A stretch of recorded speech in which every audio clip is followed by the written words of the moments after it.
Vivendo por algo maior.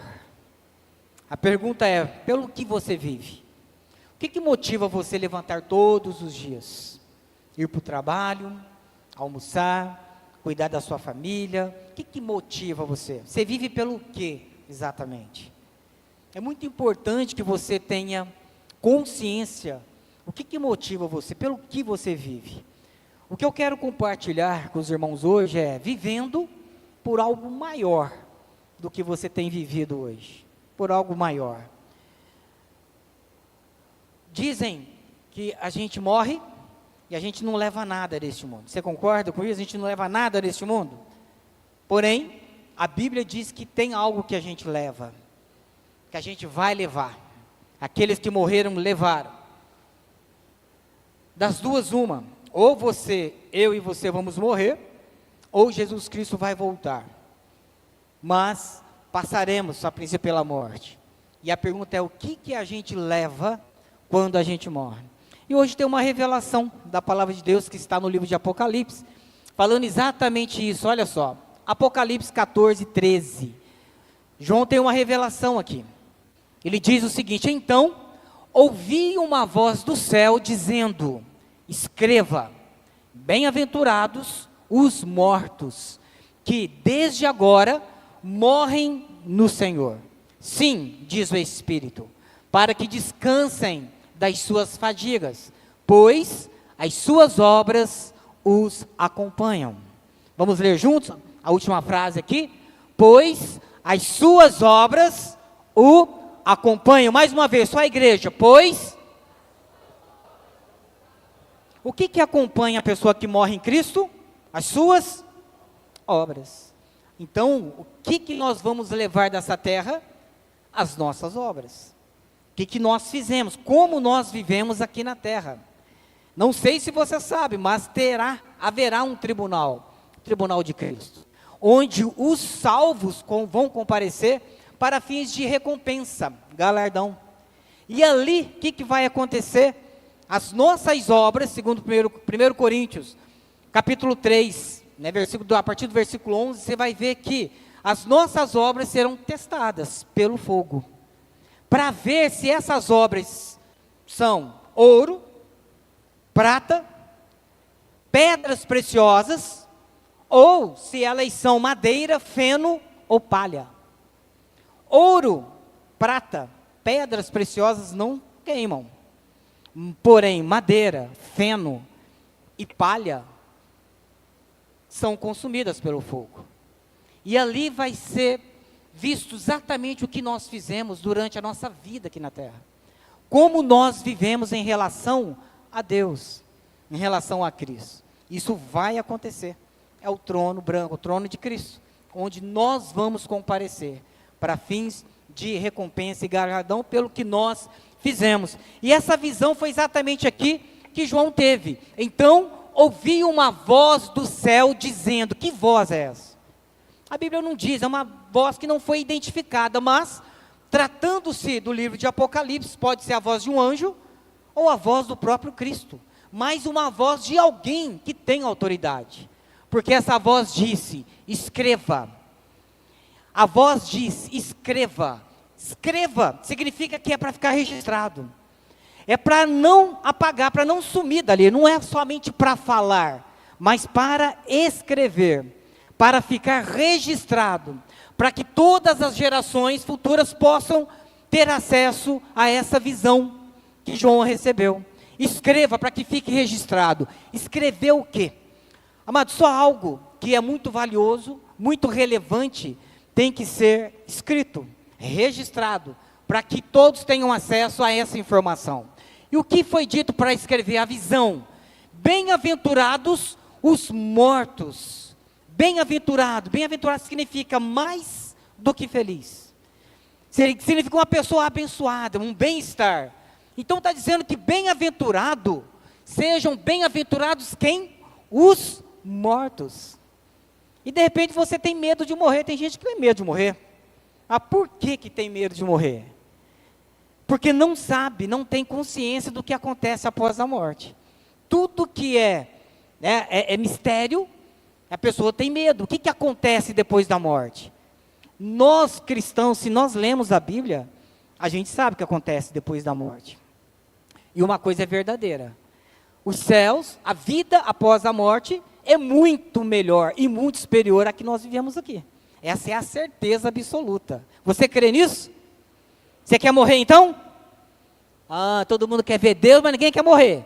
Fala, não agora, né? Depois. Olha só como é. Por que o medo da morte? Se a gente está sendo promovido, a gente vai ver Jesus, né? A gente vai viver para sempre com Deus. Paulo diz o seguinte: para mim, o viver é Cristo. Se eu estiver nessa terra, o meu viver é Cristo. Eu faço tudo em benefício daquilo que for obra de Deus. Mas o morrer é lucro. Paulo diz que o morrer é lucro. Por quê? Porque é melhor. É uma promoção. Na verdade, a gente não morre. A gente vive eternamente, porque nós somos espírito. O nosso corpo, né, volta à terra, mas o espírito volta para quem? Para Deus que o deu. Então, na verdade, a gente não morre, a gente só muda de estágio, a gente é promovido para algo melhor. Então, não há necessidade, né, de ter medo da morte, porque é uma promoção, na verdade. Então, ele diz, olha só, isso aqui é uma promessa. Bem-aventurados, mais do que felizes, quem são? Os mortos, mas não é qualquer um. É aqueles mortos que, desde agora, morrem como, gente? No Senhor. Aqueles que morreram salvos, sabendo que são filhos de Deus, se tornaram filhos de Deus, aceitaram a obra de Jesus na cruz. Esses, quando morrem, são bem-aventurados. Você só precisa ter medo da morte se você morrer e não morrer em Cristo. Aí sim, você tem que ter medo e muito medo mesmo. Porque ou você vai para o céu, ou você está indo para onde? Para o inferno. Só tem as duas opções, isso é uma realidade. Uma realidade. Porém, a promessa aqui é para quem morre no Senhor. Aí diz, sim, diz o Espírito. Que Espírito? O Espírito Santo. O Espírito Santo concorda com essa voz, que não sabemos de quem é, mas há uma concordância do próprio Espírito Santo de Deus, que diz sim, sim, diz o Espírito, para que descansem das suas fadigas. A pessoa que morre no Senhor e que faz a obra de Deus, ela descansa quando, gente? Quando é que ela se aposenta? Quando ela morre. Você pode aposentar do trabalho, é bom isso. Pode aposentar de várias outras coisas, mas do trabalho voltado para Jesus, que beneficia pessoas, transformando vidas, levando pessoas para Jesus, esse descanso é só quando você morrer. Aqui quando fala fadiga, significa trabalho exaustivo, esforço exaustivo. E aqui está dizendo desses santos aí, que foram perseguidos. Nós estamos no livro de Apocalipse. Estavam sendo perseguidos pela besta, né, e ficaram com as suas forças, a sua energia quase ao fim, esgotados. E o Espírito diz, olha, bem-aventurado aqueles que morrem no Senhor, fazendo a obra de Deus, porque eles vão ter descanso do seu trabalho exaustivo, pois as suas obras o acompanham. O que eles fizeram, o que o cristão fez na terra, será considerado no céu. Por isso que a Bíblia diz que o nosso trabalho no Senhor não é vão. Não é vão, porque existe uma recompensa, e aqui está dizendo exatamente isso. As suas obras o acompanham. Imagina se você morre hoje. Você morre hoje, e você vai aparecer, vai estar diante de Deus, de Cristo. E vamos supor que você está diante do tribunal de Jesus. E lá, as suas obras, aquilo que você faz, a sua vida, será testada. Quais as obras que você fez aqui na terra, que você está fazendo, se você morresse hoje, o que você fez até agora que seria considerado lá no céu? Porque as suas obras vão te acompanhar, o que você fez, como você viveu. Será que lá no céu, diante do tribunal de Cristo, o que você fez até hoje vai ser considerado ouro, prata, pedras preciosas, isso não queima, ou as suas obras, aquilo, a forma que você viveu, vai ser considerado como madeira, feno ou palha? O que vai ser? E aqui, amados, não está dizendo Ah, eu sou professor. Ah, eu lá na igreja eu tenho um trabalho, uma vez por semana eu vou na igreja. Isso aí é a função. Quando fala em obras, está dizendo a vida, o estilo de vida, como você viveu aqui na terra. O seu dia a dia. Você já percebeu que a maior parte do tempo a gente passa no trabalho? Na sua empresa, nos seus negócios, no lugar onde você trabalha, ou tomando conta de casa dos filhos, seja como for, mas você está envolvido em atividades. Você chega ao final do dia cansado. A minha pergunta é, toda essa atividade que você tem todos os dias, em que isso glorifica a Deus? Em que isso contribui para o reino de Deus? As suas obras, que talvez sejam ouro, que sejam pedras preciosas, sejam prata, é só no domingo? É só quando você vem aqui tocar, cantar, você vem fazer alguma atividade, é só isso? Isso não é estilo de vida. Isso é um compromisso que você assumiu, mas não é a sua vida. A sua vida, as suas obras, é aquilo que você faz a maior parte do tempo. É como você vive desde que acorda até quando dorme, todos os dias. Pelo que você vive? Pelo que você acorda? E isso vai ser considerado. Olha só o que diz em Efésios 2, versículo 10. Pois somos o que, gente de Deus? Obra-prima, algo especial, é uma obra-prima, primeira, é aquilo que é mais importante. Então eu e você somos obra-prima de Deus, criado em Cristo Jesus, a fim de significa um propósito, um destino. Por que nós somos criados? Nós somos obra-primas de Deus, para quê? Está dizendo aqui, ó, para realizar boas obras, que Ele, Deus, de antemão, planejou para nós. Acende a luz da igreja, por favor. Olha só, existe um plano. Nós fomos criados como obra-prima de Deus, criado em Cristo Jesus com uma finalidade. Pode acender a luz aqui, por favor. Qual é a finalidade, gente? Realizar boas obras. Nós não somos salvos por boas obras, mas nós somos salvos para boas obras. Muita gente está dizendo, mas qual é o meu propósito de vida? Como é que eu vou descobrir o meu propósito de vida? Você tem que descobrir a sua identidade primeiro. Saber por que você foi criado. Você foi criado para quê? Exatamente. Se você identificar, você ativar a sua identidade, saber quem você é, você vai saber para que você existe. O que você tem que fazer? Isso são as boas obras. Como você vive o seu dia a dia. Ah, mas eu estou aposentado. Sim, se aposentou do trabalho, mas se aposentou de Deus? Se aposentou do trabalho, da missão que Deus te deu aqui na terra? Eu falo, mas nem sei qual é a minha missão. Ok, então, vamos descobrir hoje. Para o que você foi criado? Para o que você vive? Vivendo por algo maior do que talvez, possivelmente você está vivendo. Isso me fez repensar a minha vida.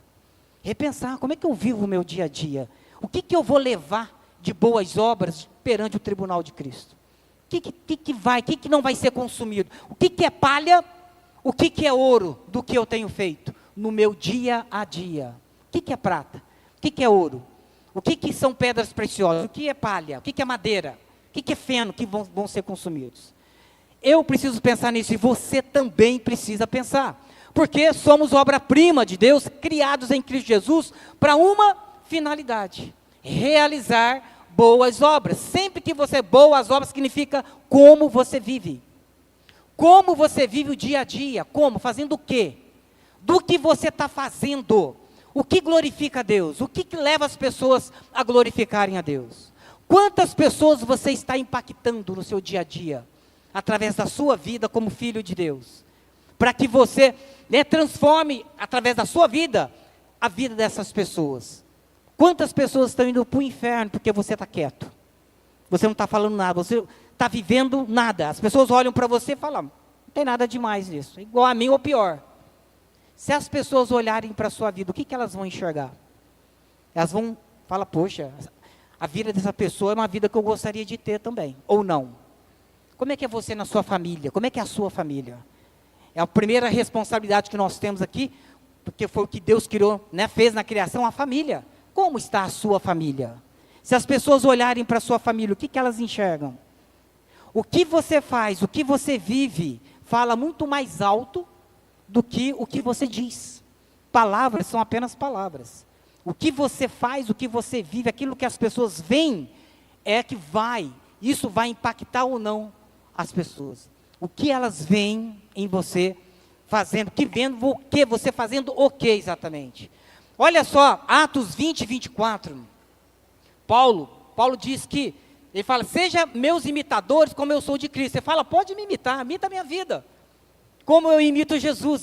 Olha só, a pessoa tem essa ousadia de falar, me imita o que eu faço. Sejam meus imitadores, como eu sou de Cristo. Olha o que ele diz aqui. Mas minha vida não vale coisa alguma para mim. Olha a sensação de Paulo. A minha vida não vale nada para mim, a menos que eu use essa vida para completar minha carreira. Carreira significa curso de vida.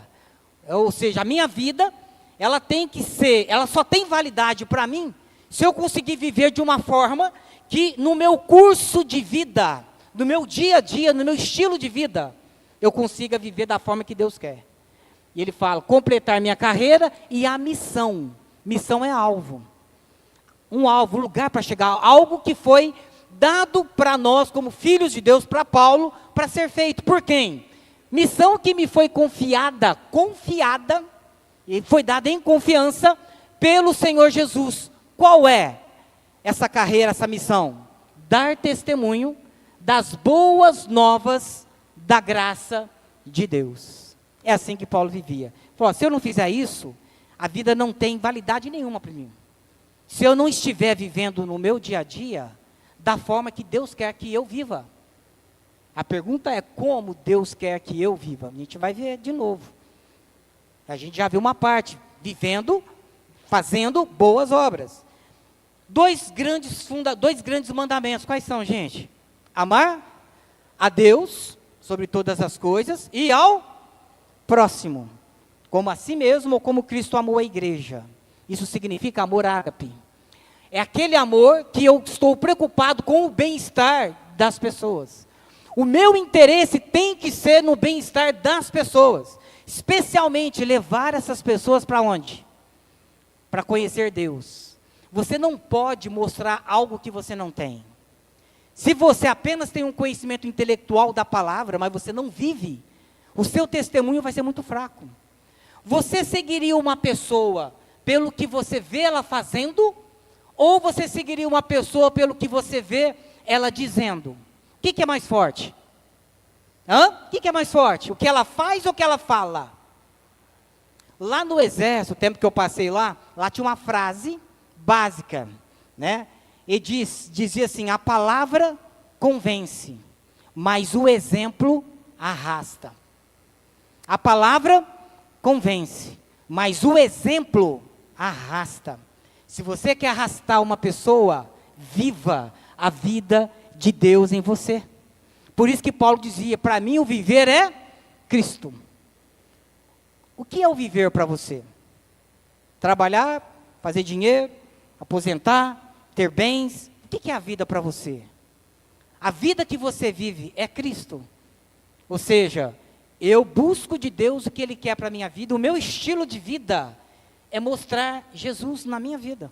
Refletir Jesus na minha vida. Pela forma que eu me comporto, pela forma que eu ajo diante das situações, pela forma, né, que as pessoas me veem agindo diante de qualquer situação. Porque tem gente, vem só dia de domingo, são os domingueiros, e a vida no dia a dia não tem nada a ver com a igreja ou com Deus. A igreja não é o caso, é Deus, né? A vida que Deus quer que eu viva. Como é que você reage diante dos problemas? A pessoa viu você passando por um problema, o que você fez? Tomou Zolpidem e foi dormir. Para esquecer aquele problema. Resolve, gente. E as pessoas falam, mas isso eu faço também. Como você reage? Quando a pessoa vê você diante de um grande problema, você está bem, está feliz, porque você sabe em quem você confia, essa pessoa, mas como assim, cara? O mundo está caindo na sua cabeça, e você está bem, você está feliz. Por quê? Eu sei o Deus que eu creio. E esse Deus está comigo. todo problema vai ser solucionado, e o problema só me deixa mais forte. Quanto mais problema, melhor, porque eu sou perseverante. Como é que uma pessoa que ouve e vê você agindo dessa forma, essa pessoa é arrastada? Eu quero esse Deus também, porque eu não consigo isso. Como que é? Como é que faz para ter essa tranquilidade, felicidade? Gente, isso é fruto do Espírito. O fruto do Espírito é o que? Amor, que é o amor ágape, né? Alegria e paz, são os 3 primeiros. Alegria e paz que está lá, é alegria e paz diante de situações ruins. Porque alegria e paz, quando tudo está bem, todo mundo tem. A questão é como ter alegria e paz diante de dificuldades, de grandes problemas, de uma catástrofe, de uma calamidade, e você tem alegria e paz no meio de tribulações. Esse é o fruto. Se as pessoas virem isso na minha vida, na sua vida, isso eu estou fazendo o quê? Com que as pessoas aprendam de Jesus, porque eu vivo isso. O fruto do Espírito é implantado em mim. E isso é demonstrado no meu dia a dia. Você precisa aprender a viver por algo maior do que você está vivendo. Viver da forma que Jesus quer. Depois você fala, olha, mas eu estou trabalhando, construindo a minha vida, porque eu quero ter riquezas, eu quero viajar mais, eu quero comprar minha casa. Então, você está vivendo para ganhar dinheiro, para viver melhor. Está errado isso? O dinheiro sem propósito, ele não tem a bênção de Deus.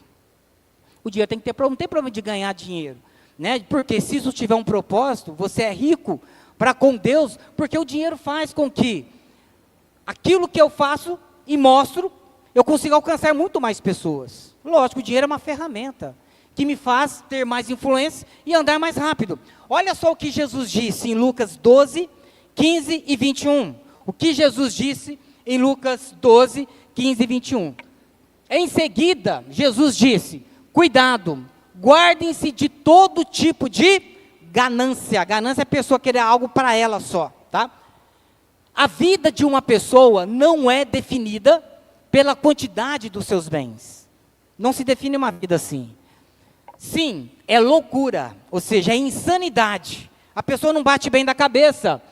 Acumular riquezas terrenas e não ser rico para com Deus. Se eu ajunto dinheiro simplesmente com ganância para mim, eu não quero repartir, não quero abençoar ninguém, eu simplesmente quero construir as minhas coisas e penso em mim. Isso é loucura, acumular. Acúmulo de riqueza é uma riqueza sem propósito, uma riqueza sem destino. Isso a gente está cansado de ver. Quantos ricos milionários que você já ouviu dizer que se mataram? Quantas? Quase todo dia. Os grandes astros, milionários, multimilionários, com fama, com tudo, se suicidam. Ou estão nas drogas. Por quê? Porque é loucura acumular riqueza, se ela não tem um propósito. Você não ser rico para com Deus. A Bíblia diz que Deus é que nos dá força para adquirir riquezas, desde que a riqueza tem propósito. A Bíblia diz que a bênção de Deus prospera, faz a gente chegar, conseguir coisas, tanto materiais como espirituais. A bênção de Deus. E quando é que eu tenho a bênção de Deus? Quando eu peço para Deus coisas com um propósito. Para que você quer? Se Deus colocar R$1 milhão na sua mão hoje, o que você vai fazer? O que você vai fazer com R$1 milhão na sua mão? Se você não sabe mexer com dinheiro, Deus não vai te dar. Porque sabe como é que é? A pessoa fala, se eu pegar R$1 milhão, eu vou comprar minha casa, vou prestar dinheiro não sei para quem, vou comprar. Daqui a pouco tá. Você já viu que a maioria das pessoas que ganham na loteria, milhões, seja lá o que for, em 5 anos, estão pobres de novo? Em 5 anos, isso é um dado estatístico. Pessoas que ganham na loteria, em 5 anos, 90% delas estão pobres novamente. Por quê? Não souberam aplicar, usar o dinheiro. Para quê, então? Então, Deus pode acumular você de riqueza, sim. Se você tiver o coração e o propósito, Deus vai porque o dinheiro é apenas uma ferramenta, que me faz andar mais rápido. Isso é o que? Um estilo de vida. Eu estou preocupado em impactar pessoas. Quanto mais pessoas eu impactar e levar para o reino de Deus, melhor. Porque essa boa obra, esse estilo de vida vai me acompanhar quando eu morrer. Quando eu estiver perante o tribunal de Cristo. Ou seja, eu preciso aprender a viver por algo maior. Algo maior. E aqui diz, em 1 Coríntios 15:19, se a nossa esperança em Cristo se limita apenas a esta vida, somos as pessoas, o que, gente? Mais infelizes do mundo. Se você enxerga somente nesse plano de terra, acha que a vida esgota aqui, acha que tudo que você vai fazer tem a ver só com o que acontece aqui no mundo, você é uma das pessoas mais infelizes do mundo. Porque a nossa esperança em Jesus não consiste nessa terra, não se limita nessa terra. A gente vive aqui, mas tem algo maior. Eu preciso viver por algo maior. Eu preciso entender que o meu destino é o céu. Eu tenho que viver com olhos na eternidade. Eu tenho que saber que eu vou estar diante do tribunal de Cristo um dia. E tudo como eu vivi nessa terra vai ser testado lá. A minha preocupação é do que eu estou vivendo, quando chegar lá, de tudo que eu vivi, o que vai ser considerado ouro, prata ou pedras preciosas? E o que vai ser considerado madeira, feno ou palha, que vai acabar? E isso não vai me dar galardão, nenhuma recompensa. Mas isso vai acontecer. E aí você fala, poxa, eu quero saber o seguinte, então como é que eu vivo nessa terra, de modo que o meu estilo de vida mostre quem Deus é na minha vida, para que as pessoas vejam quem Deus é, quem é Jesus, e falam, nossa, eu quero esse Deus, eu quero esse Jesus. Isso aí não é você parar para fazer uma pregação, é você viver com as suas atitudes. Lembra, a palavra convence, mas o exemplo arrasta. Se você está fazendo, vivendo, as pessoas vão ver. O que você faz, fala tão alto que eu não consigo ouvir o que você fala. O que você faz, fala tão alto que eu não consigo ouvir o que você fala. Ou seja, aquilo que as pessoas veem você fazendo, vivendo, diante de todo tipo de situação, isso é muito mais forte para ela do que aquilo que você fala. Porque falar, todo mundo fala um monte de coisa, gente, e não vive aquilo. As pessoas querem saber como é que é a sua vida, como é que é a sua vida dentro de casa, na sua família, como é que você reage no trabalho, como é que você reage no seu dia a dia, diante de tantas as situações que nós enfrentamos. Quando vem uma proposta, né, indecente para você, como que você reage? Como você reage? Né? Eu cansei de conversar com pessoas, a pessoa assim, então imagina se eu estivesse lá com o presidente, lá, rapaz, eu ia roubar. Eu estava no aniversário, muitos anos da Raquel lá, e aquele cara chama Carlos também, não sei como é que esse cara chama Carlos, senhor já, de idade. Né? E aí, se eu estivesse lá no governo, hein, aí ia roubar, eu estava milionário. Eu falei, só se for você, cara, que eu não ia fazer isso não. Mas você não ia roubar? Eu falei, mas de jeito maneiro. Ele falou, nossa, imagina lá, ia ficar milionário lá. Olha a cabeça do cara. Isso para ele é normal, normal. No meu trabalho, por exemplo, eu mexo com leilões de imóveis.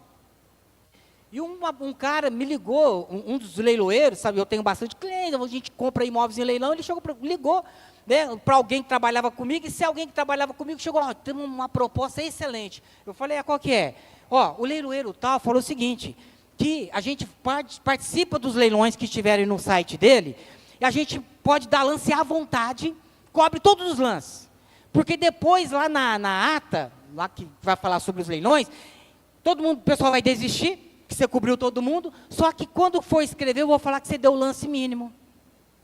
Ou seja, um imóvel, por exemplo, que começou com um lance de 100 mil, foi, né, disputando, chegou em 200. Só que eu ganhei porque eu dei um lance maior. Só que na hora de escrever, o oficial de justiça ia colocar 100 mil. Eu ia pagar só 100 mil. Olha que proposta boa. Eu podia entrar em qualquer leilão, ganharia todos os leilões, porque depois você me dá um cafezinho. Foi a proposta que a pessoa me trouxe, achando que era a coisa mais rica do mundo. Eu falei, você está doido? Você está doido? Nunca vamos fazer isso. Não, mas que é uma boa, o que tem a ver? Ele é oficial, ele pode fazer isso. Não pode fazer isso. Ele está enganando as pessoas, a gente jamais vai entrar dessa forma. Esquece esse cara e risca ele de contato nosso. Não quero esse tipo de pessoa. Quero ficar longe. A maioria das pessoas, possivelmente, aceitariam. Né? Por quê? Porque é uma forma de enriquecer.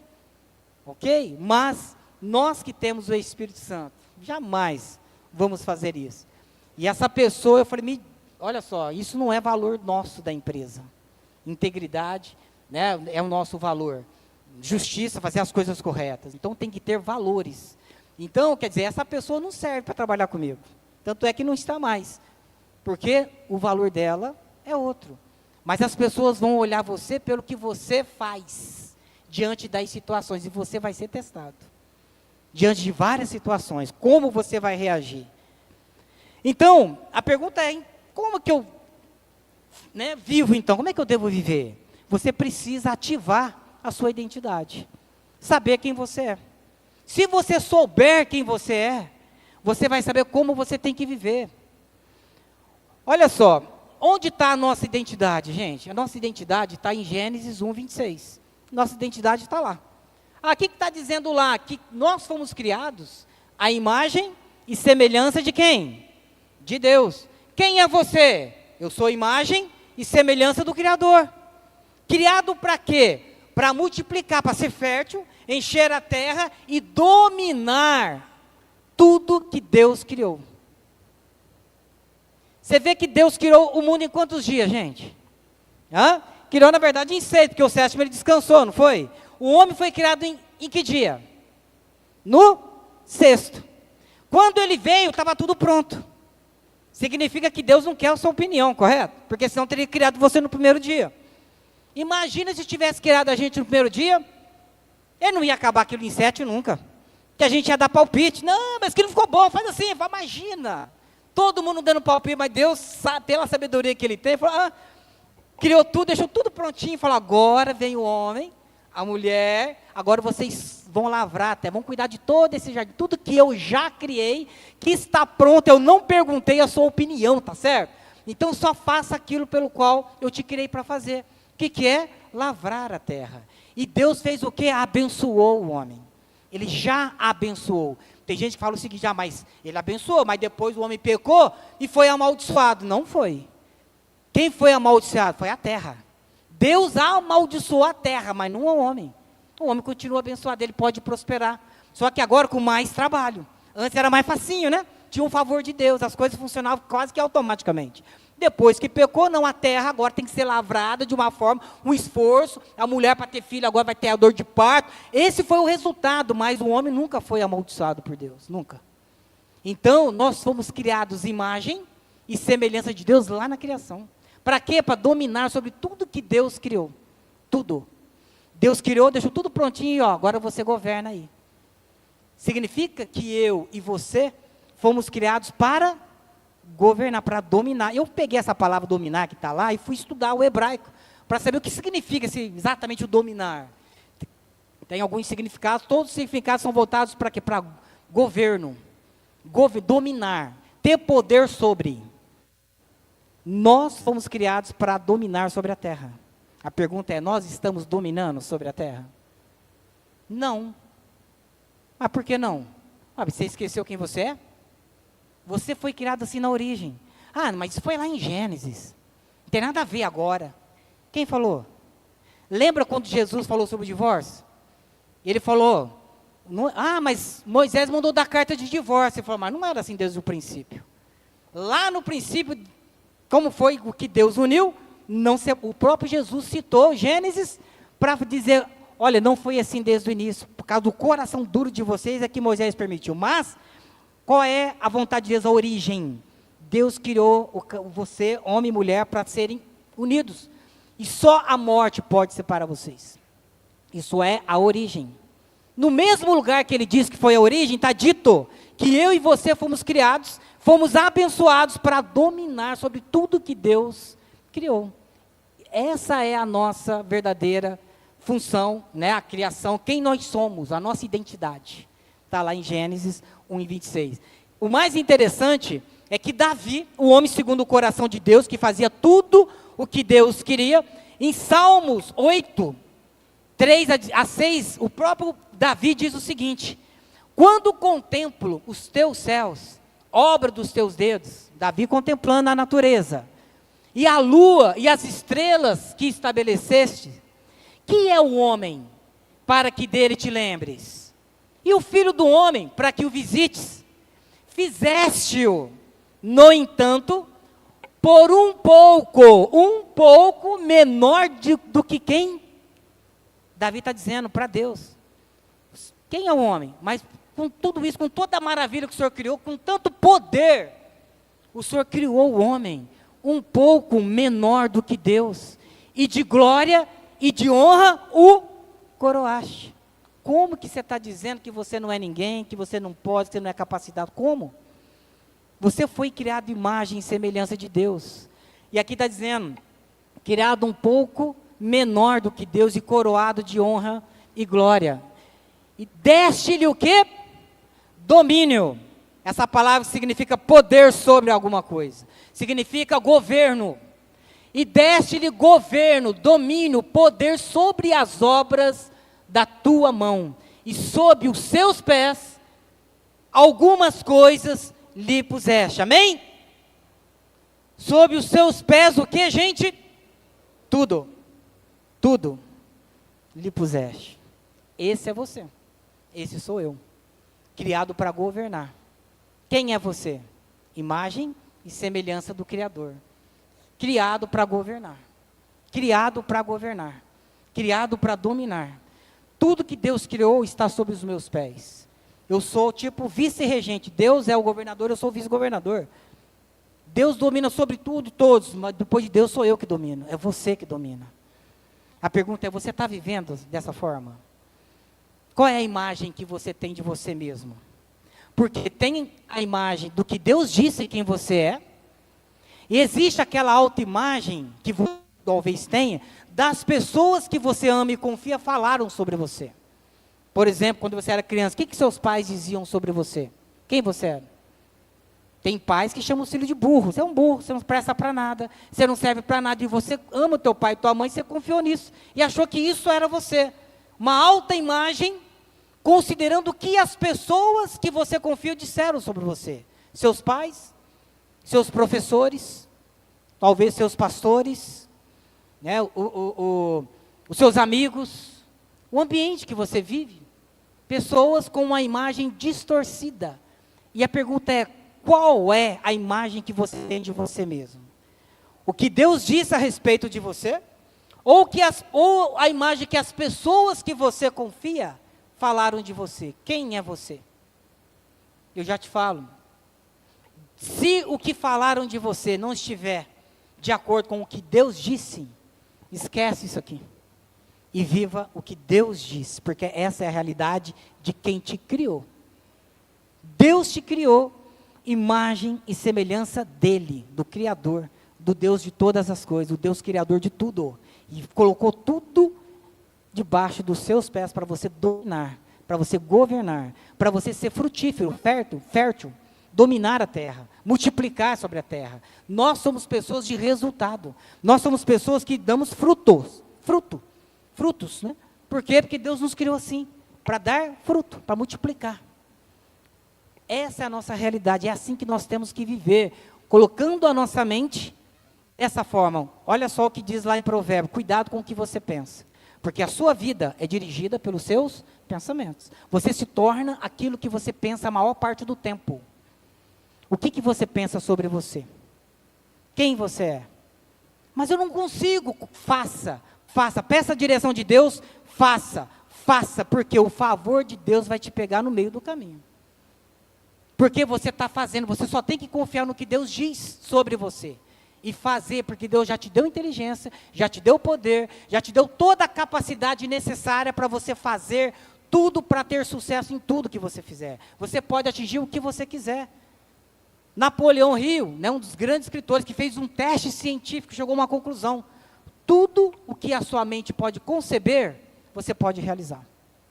Tudo o que a sua mente pode conceber, você pode realizar. Mas isso está na Bíblia. Tudo é possível ao que crer.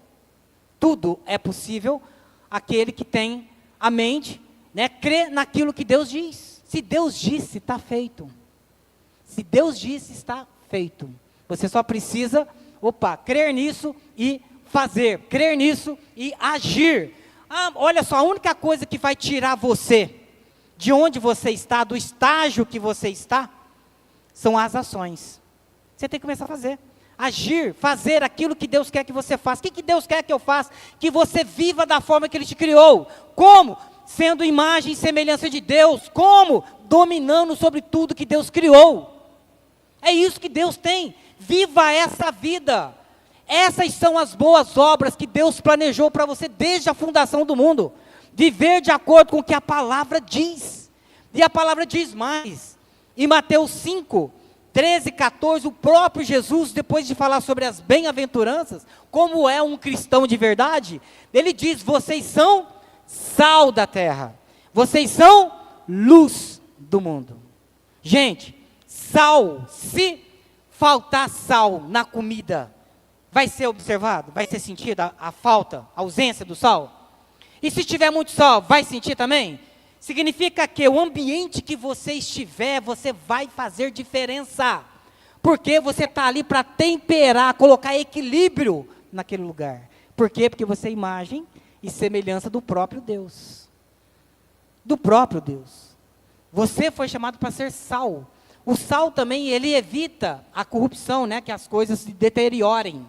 Você está ali para manter o equilíbrio, não deixar que pessoas corruptas, por exemplo, destruam a mentalidade, né, ou os valores daquele lugar. Você é sal. Se você não tiver, as pessoas vão sentir a sua falta. Se você tiver, elas vão notar a sua presença. Isso acontece com você? Se você estiver no ambiente, as pessoas notam a sua presença ali. E se você estiver fora do ambiente, as pessoas notam a sua ausência. E eu lembro na época que eu estava no exército. O pessoal chegava ali e começava a contar piada suja, né? Que é muito normal nos hotéis. E eu sempre saía. Aí o que aconteceu depois de um tempo? Quando eu chegava numa rodinha, o povo mudava o assunto. Na hora, mudava. Começava outra coisa. Por quê? Sabia que eu não aceitava aquele tipo de conversa. Então, as pessoas notavam quando eu chego. Né? Então, você é sal. Luz significa apontar o caminho. A Bíblia diz que o mundo vive em quê? Em trevas. Na escuridão. Elas precisam de uma luz para seguir o caminho certo. Quem é a luz? Eu e você. Somos a luz do mundo, apontando para onde as pessoas devem seguir.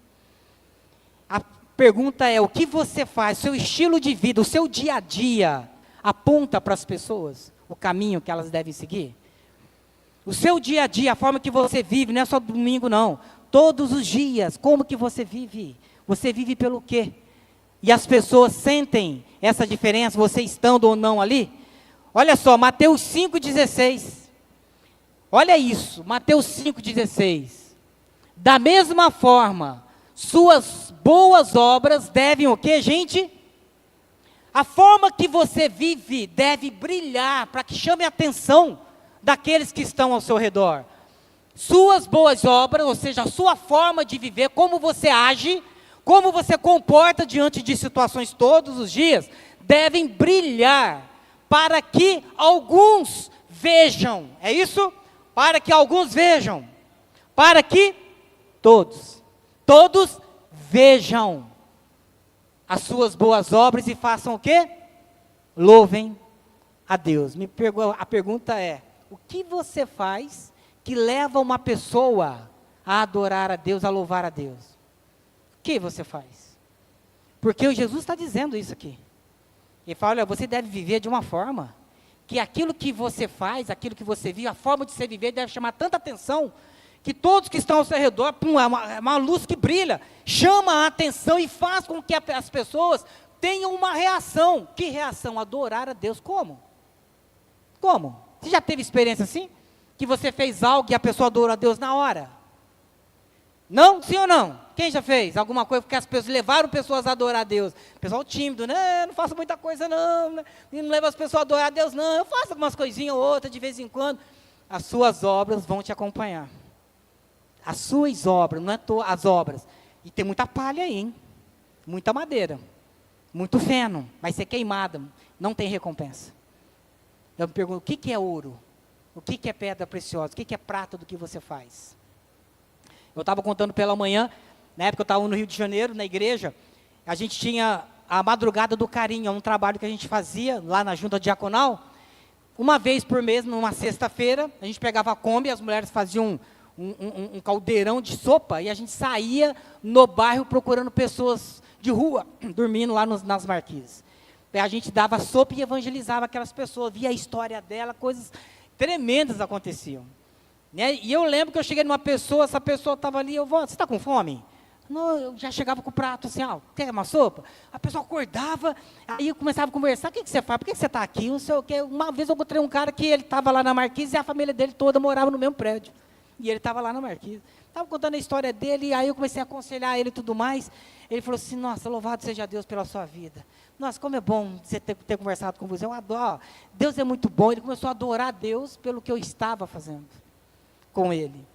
Quando tem uma pessoa necessitada, você chega e supre a necessidade dela, o que ela fala? Graças a Deus.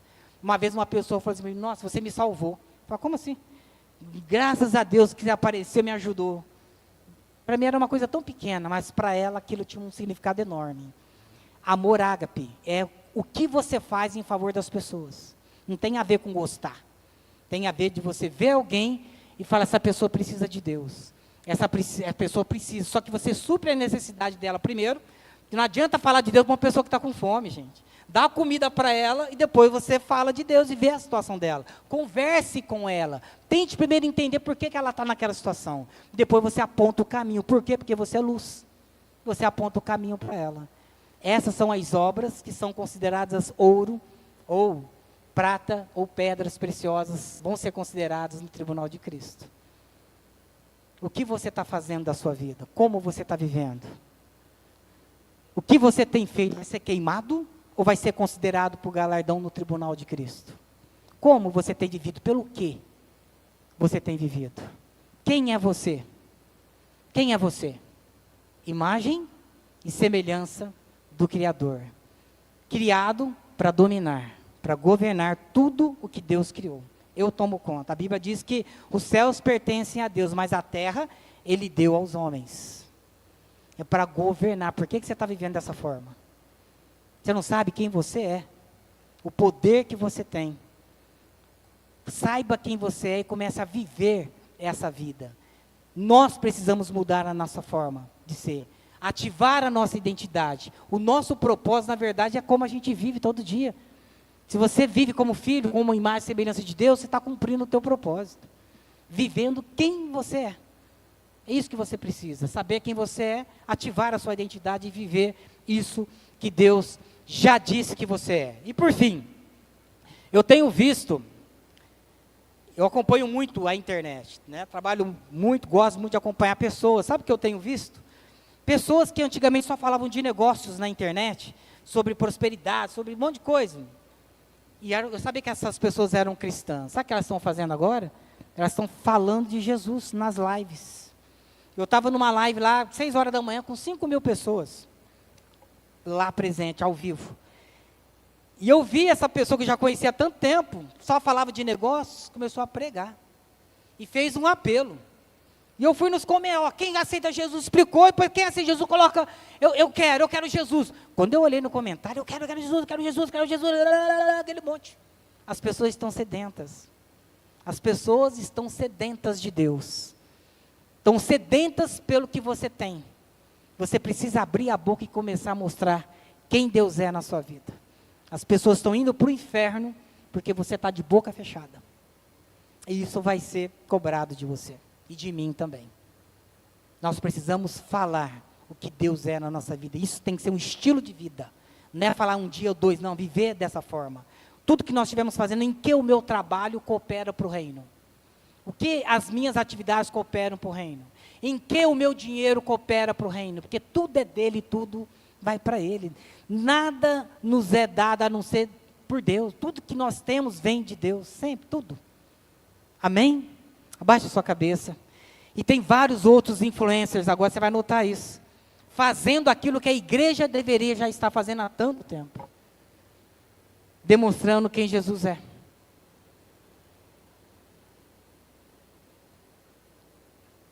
Pessoal do louvor pode vir. Analisa a sua vida. O que você tem feito, o que você tem construído. Como é que você tem vivido, pelo que você tem vivido. As suas obras, a forma que você vive vai te acompanhar. Quando você morrer, você vai estar perante o tribunal de Cristo. Do que você tem feito, como você tem vivido. O que é ouro disso aí? O que é prata? O que é pedras? O que é pedra, pessoal, do que você tem vivido? Ou isso vai tudo se queimar, não vai sobrar nada? O que você está vivendo é só madeira, só feno, palha. É isso? Isso é sério, amados. Isso é muito sério. Nós estaremos perante o tribunal de Cristo. Em muito breve. Que você viva bem aqui na terra 100 anos, isso não é nada comparado com a eternidade. Então plante as boas obras aqui que Deus preparou para a gente andar nelas. Para que quando você estiver, eu e você estivermos perante o tribunal de Cristo, não sejamos ali envergonhados, porque as nossas obras viraram palha, viraram nada. Porque nós vivemos para nós mesmos, e não vivemos para Deus. Nós não cumprimos aquilo que Deus diz, seja sal na terra, seja luz no mundo. Buscai primeiro o reino de Deus, a sua justiça. As outras coisas no mundo serão acrescentadas, é um prêmio, é um bônus que vem para você. Não se preocupe com as coisas aqui da terra não. Seus olhos têm que estar voltados para Deus. Seus olhos têm que estar voltados para a eternidade, irmão. É lá que nós vamos passar a eternidade, junto com Deus, Jesus, Espírito Santo. 100 anos aqui não é nada perante a eternidade. Então plante para a eternidade. Aqui na terra o nosso papel é ser imagem e semelhança de Deus. O nosso papel aqui nessa terra é dominar, é governar sobre tudo que Deus criou. Nós fomos criados desta forma. Qualquer outra coisa é uma distorção da sua identidade. A sua verdadeira identidade é a imagem e semelhança de Deus. Filho do Deus Todo-Poderoso. Você é cheio do Espírito Santo de Deus. Você é guiado pelo Espírito de Deus. Você é ajudado pelo Espírito Santo de Deus. O Espírito Santo de Deus intercede por você diante do Pai, para que você faça tudo conforme a vontade dEle. Quando você pedir para Deus, peça pleno conhecimento da vontade dEle, pleno conhecimento de quem Deus é, pleno conhecimento de quem Jesus Cristo é, pleno conhecimento de quem é o Espírito Santo. A nossa vida é essa. Nós fomos criados para isso. Peça para Deus isso.